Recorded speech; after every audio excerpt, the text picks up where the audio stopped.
Hello, good morning guys. Welcome to our channel study of Medhavi. So कैसे हो आप लोग? आई होप सब बढ़िया और अपने घरों में स्वस्थ हो। तो आज मैं आप लोगों के लिए लेके आई हूँ मैथ्स पैडागॉजी, जो सीटेट में आपके 4 से 5 नंबर के क्वेश्चन फॉर श्योर आते ही आते हैं हर साल। तो आज मैं आपको पढ़ाऊँगी मैथ्स पैडागॉजी। आप लोग बहुत अच्छे से पढ़िएगा। अगर वीडियो अच्छी लगे तो like, share and comment and अपने दोस्तों के साथ हमारी वीडियो शेयर ज़रूर करिएगा। तो चलिए शुरू करते हैं आज का हमारा टॉपिक। तो पहला है हमारा अबेकस। इससे क्वेश्चन तो बहुत आते हैं एंड इजी होते हैं क्वेश्चन, बट आप लोग क्या होता है ना, आप लोग क्वेश्चन को समझते नहीं हो और कई सारे स्टूडेंट गलत करके आ जाते हैं। तो इस बार मैं आपको फिगर के द्वारा समझाऊंगी विद कॉन्सेप्ट। तो इस बार आप लोग प्लीज़ गलत करके मत आना। तो चलिए अबेकस ये देखिए, आपको फिगर दिख रहा होगा। इसे हम गिनतारा भी कहते हैं। इसका यूज़ कहाँ होता है? ठीक है, आपको इसका यूज़ कहाँ करना है। तो इसका यूज़ क्या होता है? काउंटिंग सिखाने के लिए, place value, face value, addition, subtraction आदि के लिए किया जाता है। मान लीजिए फॉर एग्ज़ाम्पल आपने एक बच्चे से कहा कि ये जो बॉल्स हैं, ये जो एक रो में आपको कितनी बॉल्स दिख रही हैं, तो इससे बच्चा क्या होगा ना, वो काउंट करेगा 1 2 3 4 5। ठीक है, ऐसे ऐसे वो बच्चा क्या होगा, उसको बेसिक काउंटिंग की जानकारी हो जाएगी। बेसिक काउंटिंग आप सिखा सकते हो। ठीक है, फिर आपने कह दिया कि अगर बच्चे एक बॉल इधर आ गई तो कितनी बॉल हो गई, तो आप उसको ऐड सिखा सकते हो। एंड आप उससे पूछ सकते हो अगर इधर से एक बॉल इधर आ गई तो इधर कितनी बॉल बची। ठीक है, तो आप इससे सब्सट्रैक्शन उसको सिखा सकते हो। तो ये है हमारा इसका यूज़ एबेकस का। आई होप आपको समझ में आ गया होगा। नेक्स्ट बढ़ते हैं हम लोग अपने दूसरे जियो बोर्ड। जियो बोर्ड में क्या है? जियो बोर्ड भी हमारा अबेकस की तरह ही होता है, बट जियो बोर्ड में हम इसका यूज़ कहाँ करते हैं, या बेसिक जियोमेट्री सिखाने के काम आता है। ठीक है, इससे बच्चों को आप जियोमेट्रिक सिखा सकते हैं। फॉर एग्ज़ाम्पल, जैसे आपने बच्चे से कहा कि ये देखो ये कौन सा शेप है, तो बच्चा कहेगा ये रेक्टेंगल का शेप है। आपने बच्चे से पूछा ये कौन सा शेप है, तो वो कहेगा ट्रायंगल का शेप है। इससे आप बच्चे को काउंटिंग सिखा सकते हो, नहीं, या बेसिक ज्योमेट्री सिखाने के काम आता है। और इसमें केवल 2D शेप के बारे में सिखाया जाता है। 2D शेप के बारे में मतलब 2 डायमेंशन शेप के बारे में। 3D शेप के बारे में इसमें सिखाया नहीं जा सकता। 2D शेप में आइए देखते हैं कौन कौन से हमारे होते हैं। पहला होता है हमारा स्क्वायर होता है, रेक्टेंगल होता है, सर्किल होता है। ये सब हमारे 2D शेप के अंतर्गत आते हैं। फॉर एग्ज़ाम्पल, मैंने एक एग्ज़ाम्पल डाला हुआ है, जैसे कक्षा 2 के विद्यार्थियों को, ठीक है, कक्षा 2 के शिक्षार्थियों को सरल आकृतियों, उसके लंबे और किनारों से परिचय कराने का सबसे उत्तम उपकरण है। तो पहला ऑप्शन है हमारा श्यामपट्ट का तल, दूसरा है हमारा जियो बोर्ड, तीसरा है हमारा 3D सैलिड्स के नेट्स, या चौथा है हमारा क्यूब्स। तो यहाँ पे तो आपको समझ में आ रहा होगा कि मैं जियो बोर्ड पढ़ा रही हूँ, तो ऑप्शन में तो मैं जियो बोर्ड का ही क्वेश्चन आपसे पूछूंगी, तो आंसर इसका जियो बोर्ड ही होगा। बट वहाँ पे क्या होता है ना, सीटेट के एग्ज़ाम में तो इतने बड़े बड़े से क्वेश्चन होते हैं। ठीक है, आपके पास टाइम भी बहुत कम होता है, तो आप वहाँ पे कंफ्यूज हो जाते हो, आप वहाँ पे सही उत्तर नहीं लगा पाते हो। तो आप लोग यहाँ पे देखो, इसके कॉन्सेप्ट को समझो, फिगर को देखो, और फिर आप इस बार गलत करके नहीं आओगे, फॉर श्योर है। ठीक है, तो यहाँ पे इसका सही ऑप्शन हो जाएगा इसका जियो बोर्ड। ऐसे क्वेश्चन आपसे पूछे जाएंगे। मेरा ये क्वेश्चन का डालने का मतलब यही था कि आप ऐसे क्वेश्चन देख सकते हो कि किस टाइप के क्वेश्चन आपके एग्ज़ाम में पूछे जाते हैं। तीसरा है हमारा टैनग्राम। ठीक है, टैनग्राम में भी बिल्कुल सेम है, हमारे जियो बोर्ड की तरह ही होता है। लेकिन टैनग्राम में बच्चे बहुत ज़्यादा इंटरेस्ट लेते हैं, क्योंकि उन्हें बहुत अच्छा लगता है, क्योंकि वो जानवरों के बारे में, ठीक है, वो सब बहुत ज़्यादा क्यूरियोसिटी रहती है उनके अंदर कि ये कैसा लगता है, ये कैसा लगता है, वो बहुत कुछ जानना चाहते हैं। ठीक है, तो इसमें क्या होता है, इसमें पिक्चर के माध्यम से जियोमेट्रिकल शेप के बारे में जानकारी, नॉलेज दी जाती है। जैसे आपने फॉर एग्ज़ाम्पल आपने किसी बच्चे से पूछा कि ये जो खरगोश, ये जो आपको चिड़िया दिख रही है, इसका फेस जो है किस शेप का है, तो बच्चे बहुत इजीली बताएंगे इसका शेप जो है ट्रायंगल का है, इसका शेप जो है ट्रायंगल शेप का है। या फिर इसका जो है ट्री का शेप, ये भी ट्रायंगल जैसा है। तो बच्चे इसको ईज़िली समझ सकते हैं, इसलिए हमारा टैनग्राम का भी यूज़ बहुत ज़्यादा होता है और बच्चे बहुत ज़्यादा इसमें इंटरेस्ट भी लेते हैं। चौथा है हमारा ग्राफ पेपर। ये बहुत इम्पॉर्टेंट है ग्राफ पेपर, इससे फॉर श्योर एक क्वेश्चन आपके आने ही आने हैं। तो ग्राफ पेपर आइए देखते हैं। ये है हमारा ग्राफ पेपर। इसका यूज़ कहाँ होता है? इसमें डेसिमल नंबर के जोड़, ठीक है, आपको डेसिमल नंबर के जोड़, घटाव, गुना आदि का पता चलता है इसके द्वारा। ठीक है, आपको कभी भी आप बस इतना समझ लो, आपको जहाँ भी आपको ग्राफ पेपर दिखेगा वहाँ पे आपको डेसिमल नंबर आपके आंसर में ज़रूर होगा और आपको बिना कुछ सोचे समझे बस उस पर टिक मार देना है। आप डेसिमल नंबर और ग्राफ पेपर को भाई भाई करके को रिलेट करके अपने माइंड में सेट कर सकते हो। आपको क्वेश्चन पढ़ने की भी ज़रूरत नहीं है। ठीक है, आपको बस इतना समझना है कि जहाँ भी आपको डेसिमल नंबर की बात आएगी वहाँ ऑप्शन में आपको ग्राफ पेपर दिया रहेगा, या ग्राफ पेपर की बात आएगी तो वहाँ आपको डेसिमल नंबर दिया रहेगा। एग्जाम्पल क्वेश्चन कैसे पूछते हैं एग्ज़ाम में, देखिए। दो दशमलव संख्याओं के योग की संकल्पना को पढ़ाने के लिए निम्नलिखित में से शिक्षण अधिगम का कौन सा साधन सर्वाधिक उपयुक्त है? ठीक है, अब यहाँ पे देखिए बात आई दशमलव संख्या की। तो दशमलव संख्या जहाँ आपने देखा वहाँ पे आपको देखिए थर्ड ऑप्शन आपका ग्राफ पेपर। आपको कुछ भी नहीं करना है, बस आपको ग्राफ पेपर पे टिक मार देना है।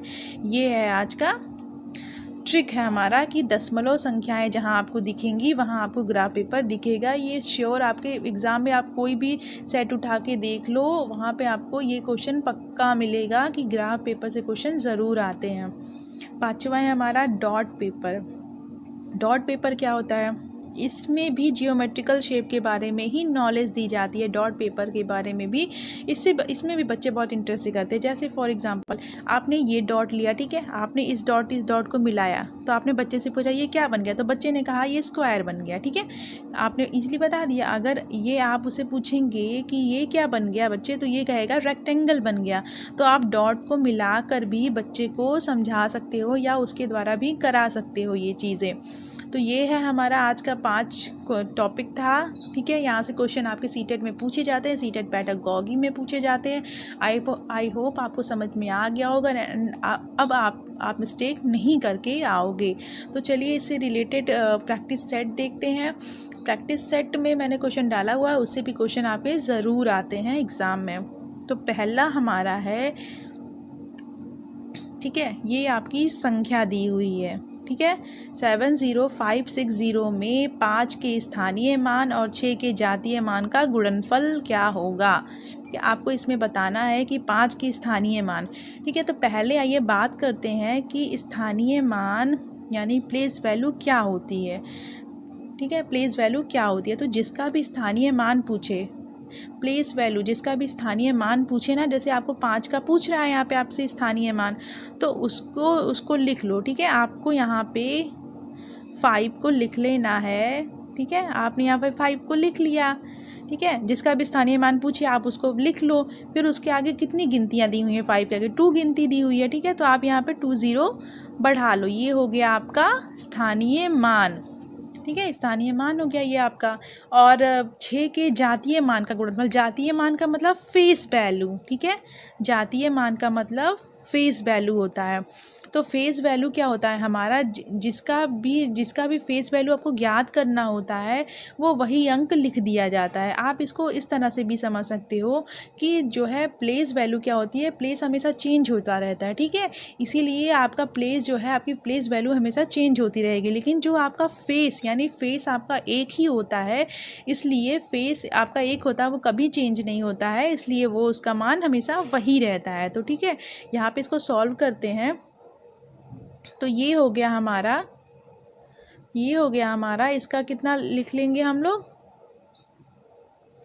ये 705 को लिखना है हमें, 5 को लिखा हमने। ठीक है, यहाँ पे 2 0 और लगा देंगे हम लोग आगे। ठीक है, और 6 के जातीय मान का गुणनफल और 6, तो 6 को ऐसे ही हम लोग लिख लेंगे।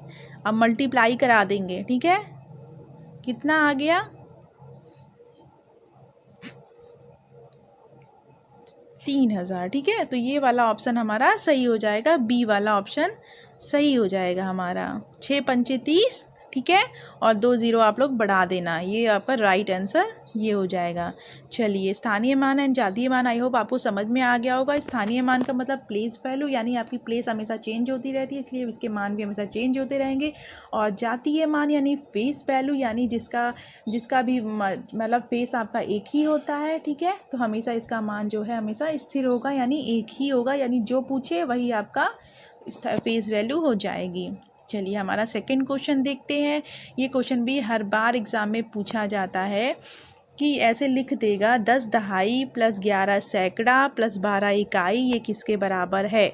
ठीक है, तो इसको आपने इसमें कुछ नहीं करना है, आपको ये दिखा, ठीक है, आप इसको ईजिली ऐसे लिख लो। 10 दहाई की बात करेगा, ठीक है, तो आपको 10 से मल्टीप्लाई करा देनी है, ठीक है।